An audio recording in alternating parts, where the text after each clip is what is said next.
자영업자 관리에서 질의하겠습니다. 지난 15일 국회 현안 질의에서 존경하는 안도걸 의원님께서 자영업자가 어렵다는 질의를 하셨습니다. 이에 대해서 장관께서는 자영업자 하시는 분들도 결국 구조적인 요인들의 변화에 못 따라간 부분도 있다. 자영업자 분께서 어려운 부분은 경기적인 이유도 있지만 온라인 판매가 늘어난 구조적인 요인도 있다. 재정을 써서 되는 것들이 아니기 때문에 시간이 필요했다라고 답변하신 적 있죠. 답변 시간이 짧아서요. 안도걸 의원님은 재정을 말씀하셨기 때문에 예, 제가 여러 시간 맞춤형 관계상 대책이 필요하다는 말씀하신 적 말씀드린 있으시죠? 겁니다. 제가 예, 이 자영업자의 예, 어려움을 모른다 이런 말씀드린 건 아닙니다. 네, 물론 장관님 말씀처럼 소위 디지털 플랫폼이 삶의 곳곳을 차지하면서 자영업 행태에 큰 변화가 있는 것은 사실입니다. 그 과정에서 플랫폼 본사와 자영업자들 간의 갈등도 커지고 있습니다. 장관님, 지금 배달의 민족 본사 앞에서 자영업자들이 농성하고 있는 사실 알고 계십니까? 네, 언론에서 봤습니다. 혹시 며칠째 하고 계신 줄 아십니까? 정확히 모르겠습니다. 무려 77일째입니다. 이분들이 왜 농성하는 줄 알고 계시죠? 네, 알고 있습니다. 네, 배달 수수료 문제, 배보다 배꼽이 더 큰 문제를 해결해 달라는 것입니다. 이 과정에서 장관님 혹시 어떤 역할을 하신 거 있으십니까? 지난번에 이 해결책을 찾기 위해서 공정위가 중심이 되어 있지만 기획재정부도 많은 노력을 했었습니다. 네. 예, 그 정부가 이게 중재 나서긴 했는데 법원이 판단하기로는 정부의 의설픈 중재로 문제는 더 어렵게 되었습니다. 24년 7월에 정부 주도로 배달앱 상생 협의체가 출범하고 11월에 수수료 협상이 타결되었으나 배달의 민족은 상생 협의체 출범 직전에 배달 중개 수수료를 6.8에서 9.8%로 인상을 했다가 협상 때 9.8을 7.8로 인하하는 꼼수를 쓰고 배달비도 인상해서 협상 후에 자영업자의 피해가 더 커졌기 때문입니다. 그리고 지금 배달의 민족은 대화에도 나서지 않고 있습니다. 한 자영업자분은 국내 언론에서 이렇게 인터뷰하셨습니다. 그 내용을 온전히 전해드리겠습니다. 자영업자들이 어려운 것은 온라인 판매 때문이 아니라 정부가 플랫폼 자율 규제라는 명목하에 거대 사업자들이 터무니없이 높은 수수료를 방치한 결과이고, 그렇지 않아도 어려운 상황에서 비상계엄 사태로 자영업자들이 질서 있게 퇴장하거나 시장 변화에 적응할 시간조차 빼앗겼다. 자영업자들은 특별한 혜택을 요구하는 것이 아니라 단지 공정한 시장 환경 속에서 정상적으로 영업할 수 있는 일상을 원할 뿐이다. 이 점에 대하여 부총리님은 어떻게 답변하실 건가요? 잠깐 시간을 드릴 테니까 여기에 대해서 답변하실 수 있겠습니까?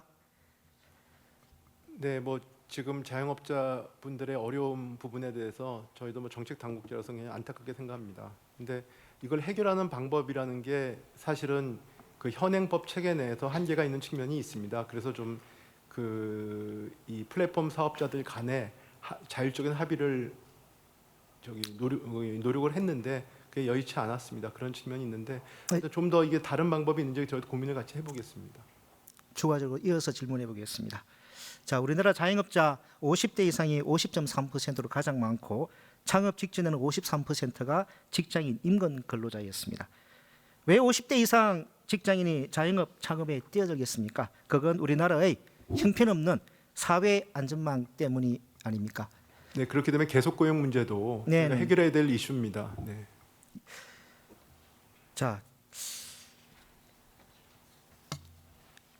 자영업자 문제 외에 노동자 문제 관련해서도 짚어보겠습니다. 지난해 세수 부족으로 산재기금 끌어다 쓰셨죠? 네. 그런데 세수가 부족하다고 2023년 11월에 산재기금에서 예탁한 1.6조 원 가량 상환하지 않고 기간 연장했죠. 네, 그렇습니다. 그러다 보니까 올해 산재기금이 공자기금에 예탁한 금액이 4.85조 원에 달합니다. 예년보다 대단히 많습니다. 정부로서는 어차피 만기까지 이자를 지급하고 돌려주는 것이니까 문제없다고 생각할지 모르겠습니다. 하지만 문제가 있습니다. 2023년 11월 달에 산재기금이 공자기금에 예탁한 1.6조 원, 금리가 얼마인 줄 아십니까, 장관님? 금리 3.86%입니다. 지금 말씀드리겠습니다. 그런데 지난해 산재보험기금 여유재원 운용 수익률이 얼마인 줄 아십니까? 8.56%입니다. 2배 넘는 차이가 납니다.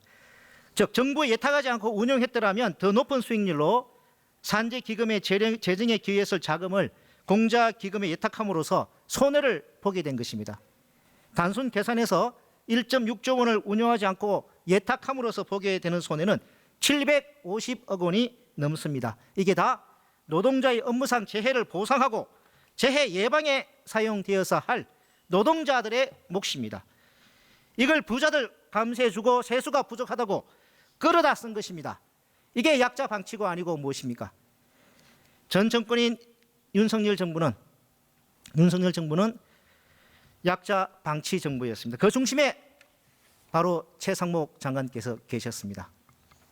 의원님 게다가 최상목 장관께서는 약자는 방치하고 사익은 극대화했습니다. 미국 국채 투자 관련해서 질문하겠습니다. 많은 분들이 장관께서 환율에 베팅했다고 지적하는데 본의원은 그건 일부만 맞다고 생각합니다. 장관께서 투자한 채권 저쿠폰 채권이죠. 소위 저쿠폰 채권 맞죠. 자본이 더 그러니까 채권 가격이 상승하면 차익을 노리기 위해 투자하는 거 맞죠. 알고 계시죠? 30년 만기 국채입니다. 네. 저쿠폰 채권이잖아요. 지금 채권 매매 차익에는 과세가 되지 않죠, 장관님? 그렇죠. 금투세가 원래 예정대로 도입됐더라면 도입이 아니라 시행 올해 1월 1일에 시행됐더라면 채권 차익 과세가 될 수 있었는데 장관님 작년에 금투세 폐지 앞장서셨고 금투세 폐지되었습니다. 지금 채권 매매 차익은 이제 과세가 안 되게 됐죠. 뭐 일단 상황은 지금 손해가 났기 때문에 과세 대상은 물론 아닙니다만. 나중에 근데 의원님이 이익이 발생하면은 근데 의원님은 그렇게 연결을 시키신 건 그건 좀 전 부당하다고 생각합니다. 자 그러면 올해 저는 작년에 여태까지 공직을 하면서 공직 윤리에 대해서 그런 식으로 제 사익과 관련된 부분들을 판단하지 않았습니다. 그러면 의원 그렇지 않겠습니까? 그거는 뭐 제가 그 부분 그리고 저 부분이 이해 충돌이 있는 건 저희가 거기 그 요청을 해놨기 때문에 기다리고 있습니다. 장관님께서 작년 8월달에 이제 해당 채권을 사셨다고 이제 밝히셨는데 그리고 그 전에 가지고 있는 외화로 삼성증권에서 나온 가지고 리포트 있는 외화 내용을 예금을 가지고 산 리포트 겁니다. 내용을 갖다가 좀 보여드리겠습니다. 네. 금투세가 시행되면 채권의 자본 차익에 대해서도 세금이 부과되어서 저쿠폰 채권의 장점이 사라질 수 있었지만 이제 그런 걱정을 덜 수 있게 된 것이다. 저 장관님께서 금투세 폐지 앞장선 결과 물론 장관님은 고의가 아니었다고 이제 가지고 뭐 해명을 하십니다만은 결과적으로는 저게 제 발언입니까? 아닙니다. 전 저런 적에 발언. 삼성증권에서 나온 리포트입니다. 저쿠폰 채권의 어떤 성격에 대해서 결과적으로 장관님은 뭐 고의가 아니라고 말씀을 하시는데요. 결과적으로 장관님께서 큰 수혜자 중 한 명이 된 것은 저에 대한 맞지 신뢰가 않습니다. 그거밖에 안 된다는 걸 제가 되돌아 보겠습니다. 네. 이번에 내놓은 추경안도 시급하다는 말뿐이지 상생 페이백 같은 사업은 올해 하반기나 되어야 제대로 시행이 됩니다. 장관님께서는 본인이 했던 일에 분명히 법적으로 역사적으로 준엄한 평가를 받게 될 것이라고 말씀을 다시 한번 드립니다.